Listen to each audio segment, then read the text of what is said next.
Minsan ang puso ay mabilis maniwala sa kaunting lambing at mga salita.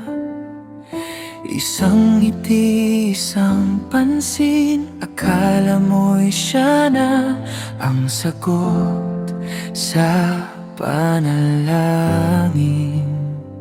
Ngunit hindi lahat ng kumakatok ay tahanan para sa puso. Hindi lahat ng pagmamahal na tawag ay galing sa tamang direksyon. Panginoon, buksan mo ang aking mata. Huwag hayayang damdamin lang ang magdala. Turuan mo akong makilala ang pag-ibig na tunay at may biyaya. Huwag kong ipagpalit ang kapayapaan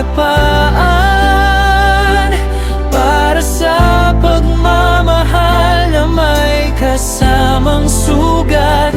Huwag kong kalimutan ang halaga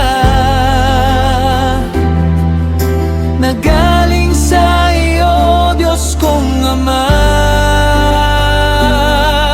Ang tunay na pag-ibig ay hindi nananakit, hindi kumukuha, kundi nag-iingat.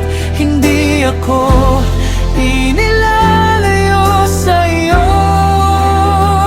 kundi mas inilalapit sa puso mo.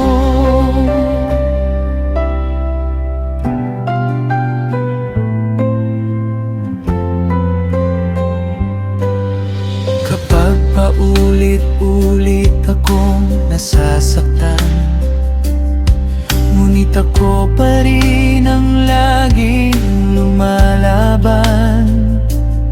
Kapag ang salita ay unti-unting sumisira sa tingin ko sa sarili kong halaga. Minsan tinatawag nating pagmamahal ang bagay na dapat nang bitawan. Minsan ang takot mawalan ng tao ang dahilan kaya tayo nananatili.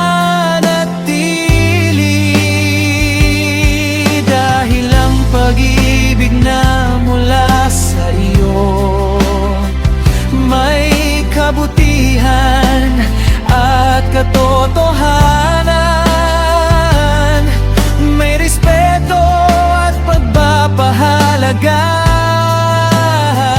Hindi kadiliman ang pinanggagalingan. Huwag kong ipapalit ang kapayapaan para sa pagmamahal na may kasamang sugat. Huwag kong kalimutan ang halaga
kapalit ang kapayapaan para sa bawat